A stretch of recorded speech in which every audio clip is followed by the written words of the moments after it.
అమిత్ షాజీ నాయకత్వంలో తమిళనాడులో టీవీకే సంచలనం సృష్టిస్తోంది. 107 స్థానాల్లో విజయ్ పార్టీ ఆధిక్యంలో దూసుకెళ్తోంది. ఎగ్జిట్ పోల్స్ అంచనాలను విజయ్ తారుమారు చేస్తున్నారు. తమిళనాట అతిపెద్ద పార్టీగా టీవీకే ఆవిర్భవిస్తోంది. పార్టీ స్థాపించిన 2 నెలల్లోనే ఆల్మోస్ట్ రికార్డు సృష్టించింది. 2024 ఫిబ్రవరిలో విజయ్ తమిళ వెట్రి కళగం పార్టీ స్థాపించారు. మరోవైపు చెన్నైలోని టీవీకే కార్యాలయం దగ్గర కార్యకర్తలు సంబరాలు చేసుకుంటున్నారు. పార్టీ దూసుకెళ్తుండడంతో నేతల సెలబ్రేషన్స్ పీక్స్కి చేరుకున్న ఇటు పోలీసులు కూడా భారీ బందోబస్తు ఏర్పాటు చేశారు. చెన్నైలోని విజయ్ ఇంటి దగ్గర పోలీసులు భద్రతను ఏర్పాటు చేశారు. రైట్, ప్రస్తుతం అక్కడి నుంచి లైవ్ అందించడానికి మా ప్రతినిధి సునీల్ సిద్ధంగా ఉన్నారు. విజయ్ నివాసం దగ్గర నుంచి కూడా ఆ పరిసర ప్రాంతాల నుంచి. సునీల్, ఏంటి అప్డేట్స్? సంబరాలు ఏ విధంగా కొనసాగుతుంది? అంటే almost exit polls exact poles కాకుండా కూడా తారుమారు చేసేస్తూ దూసుకుపోతున్నారు విజయ్, ఏమంటారు? రైట్ చందు, మొత్తం మీద తమిళనాడులో కను విని ఎరగని రీతిలో ఎప్పుడు ఇలా మొదట కొత్తగా పెట్టిన పార్టీకి సంబంధించి ఎప్పుడు ఇటువంటి విజయం చేకూరిన పరిస్థితి ఉంది. అంటే ప్రధానంగా చూసుకున్నట్లయితే మొదట ఏఐడిఎంకే డిఎంకే మాత్రమే ఇక్కడ పోటీదారులు, కానీ కొత్తగా 2 ఏళ్ల కిందట ప్రారంభించినటువంటి టీవీకే పార్టీకి ఇంత స్థాయిలో ప్రజలు మద్దతు పలికారంటే ఏ విధంగా ప్రజలు గత ప్రభుత్వం మీద విసుగు చెందారు, అంటే గత ప్రభుత్వ పాలన ఎంత స్థాయిలో వాళ్ళు విసుగు పడితే ఇలాంటి పార్టీకి ఇలా ఓటు వేస్తారు. ముఖ్యంగా విజయ్ని ఎందుకు ఈ విధంగా ఆదరించారంటే ప్రధానంగా ఇటు ఉద్యోగస్తులు కావచ్చు, ప్రధానంగా చూసుకున్నట్టయితే ప్రజలు పూర్తి స్థాయిలో ఆయన ఇచ్చినటువంటి మేనిఫెస్టోని పూర్తిగా వాళ్ళు స్వీకరించారు. ఖచ్చితంగా ఆయన ఇవన్నీ నెరవేరుస్తారు. ఈ మేనిఫెస్టో వాళ్ళకి నచ్చడంతోనే పూర్తిగా ప్రతి ఒక్కరూ ఓటు ఆయనకి గుర్తేశారు అని చెప్పొచ్చు. ఎందుకంటే గతంలో ఎప్పుడు లేని విధంగా ఒక టీవీకి కొత్తగా వచ్చిన పార్టీకి ఇంత స్థాయిలో ఎప్పుడు మెజారిటీ రాని పరిస్థితి ఉంది. మనం చూస్తున్నాము టీవీకే పార్టీ ఆఫీస్ వద్ద చూసుకున్నట్టయితే భారీగా చేరుకుంటున్న పరిస్థితి ఉంది.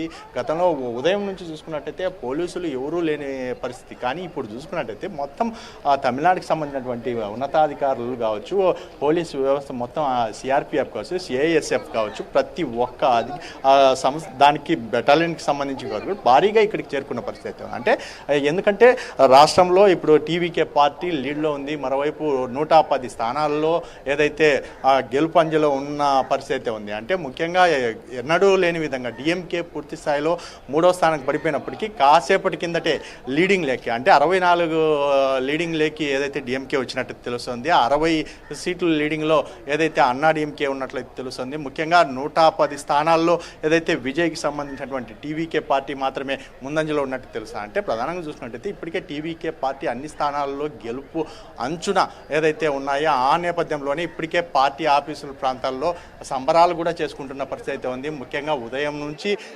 పార్టీ అంటే కొన్ని 3 పార్టీల ఆఫీసులకి ఇప్పటికే చేరుకున్నట్టు కార్యకర్తలు కావచ్చు, ముఖ్యంగా అభిమానులు కావచ్చు, కానీ ఇక్కడ మాత్రం వేరే విధంగా అని చెప్పొచ్చు. ఎందుకంటే టీవీకే పార్టీ ఆఫీస్ కాడికి ఒక్కొక్కరిగా చేరుకుంటూ ఇప్పటికే భారీ స్థాయిలో ఈ ప్రాంతం అంతా పూర్తిగా పోలీసు భద్రత ఏర్పాట్లు చేసిన పరిస్థితి, ఎక్కడికక్కడ బారికేడ్లు వేసి పూర్తిగా నిలువరించే పరిస్థితి ఇక్కడికి వచ్చిందని చెప్పొచ్చు. ఎందుకంటే ముఖ్యంగా మరి కాసేపట్లో అంటే సాయంత్రం పూర్తి స్థాయిలో దీనికి సంబంధించి అంటే ఈ ఫలితాలకు సంబంధించి అంటే ఇక్కడ డిఎంకే అన్నా డిఎంకేని కూడా వెనక్కి నెట్టి ఈ విధంగా తమిళగ వెట్రి కళగం టీవీకే పార్టీ ప్రభంజన సృష్టిస్తుందని ఎవరు కూడా ఊహించలేదు.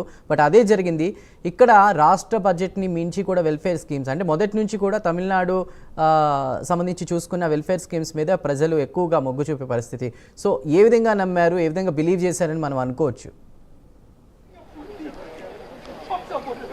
అంటే ఖచ్చితంగా అంటే ఏదైతే ఈ రాష్ట్రంలో తమిళనాడులో మాత్రం చూసుకున్నట్లయితే ఖచ్చితంగా వాళ్ళు ఇచ్చేటువంటి మేనిఫెస్టోకి సంబంధించి వాళ్ళు ఇచ్చే రాయితీలు, వాళ్ళు ఇచ్చేటువంటి బహుమానాలకి ప్రజలు మొగ్గు చూపుతారనేది మొదటి నుంచి వచ్చిన పరిస్థితి ఉంది. గతంలో ఎన్నో పార్టీలు అంటే ఏఐడిఎంకే కావచ్చు, ఏదైతే డిఎంకే సంబంధించి చాలా వరకు ఆయా పార్టీలు గతంలో వారికి ఉచిత ల్యాప్టాప్లు కావచ్చు, ఉచిత ట్యాబ్లు కావచ్చు, మరోవైపు బైకులు విరాళంగా ఇచ్చిన పరిస్థితి ఉంది. ప్రధానంగా అదనంగా వాళ్ళకి కొన్ని ప్రాంతాల్లో బంగారు ఇచ్చారు. అంటే ఈసారి ఈయన ఇచ్చినటువంటి మేనిఫెస్టో, ఈ మేనిఫెస్టో మాత్రం చాలా బాగా నమ్మారు. ఎందుకంటే ఖచ్చితంగా ఈయన నెరవేరుస్తాడు, ఖచ్చితంగా ఆయన ఇచ్చేటువంటి మేనిఫెస్టో ఖచ్చితంగా మాకు పనికొస్తుందనే ఉద్దేశంతోనే ప్రజలు ఈ ఓటు వేశారని చెప్పేసి చెప్పొచ్చు. ఎందుకంటే ఎక్కడ చూసినా నిన్న ఆయా ప్రాంతాల్లో ఎవరిని అడిగినా ఖచ్చితంగా మేము వేసింది విజయ్కే అన్న మాట చెప్తున్నారంటే విజయ్ కంటే ఖచ్చితంగా ఆ పార్టీకే వేశాము, టీవీకే పార్టీకే వేశాము అని చిన్న చిత్తగా కాదు, ముఖ్యంగా అక్కడ పనిచేసేటువంటి సామాన్యులు కూడా పూర్తిగా ఆయనకే వేశామని చెప్పిన పరిస్థితి ఉంది. అంటే ఏదేమైనప్పటికీ ప్రజల తీర్పు మాత్రం ఖచ్చితంగా ఏదైతే టీవీకే ఎక్కువ మొగ్గు చూపిన పరిస్థితి ఉంది. గతంలో ఎన్నడూ లేని విధంగా, అంటే ఏదైతే కొత్తగా వచ్చిన పార్టీని కొంత నమ్మేకి అవకాశం ఉండదు. ఎందుకంటే వాళ్ళు ఇచ్చేటువంటి మేనిఫెస్టోలకు సంబంధించి వాళ్ళు పూర్తిగా నెరవేరుస్తారనేది నమ్మకం ఉండదు. కానీ అటువంటిది ప్రజలు పూర్తి స్థాయిలో టీవీకే పార్టీని నమ్మారు కాబట్టి ఈసారి ఇంత స్థాయిలో విజయం సాధించే అవకాశం పరిస్థితి వచ్చింది. ఎందుకంటే ఇప్పటికే ముందంజ పూర్తి స్థాయిలో కేవలం 4-5 రౌండ్లు మాత్రమే వేచి ఉన్న పరిస్థితి ఉంది. దానికి సంబంధించి కూడా ఇంకా లీడింగ్ వచ్చే అవకాశం ఉందని తెలుపుతున్నారు. ఏదేమైనప్పటికీ 118 సీట్లు పూర్తి స్థాయిలో రావాల్సి ఉంది. దానికి సంబంధించి కూడా ఏ విధంగా ఉండబోతుంది అనేది వేచి చూడాల్సిన పరిస్థితి ఇక్కడ కనపడుతుంది. Chandu, right Sunil, thank you for the updates. పశ్చిమ బెంగాల్లో అధికారంలోకి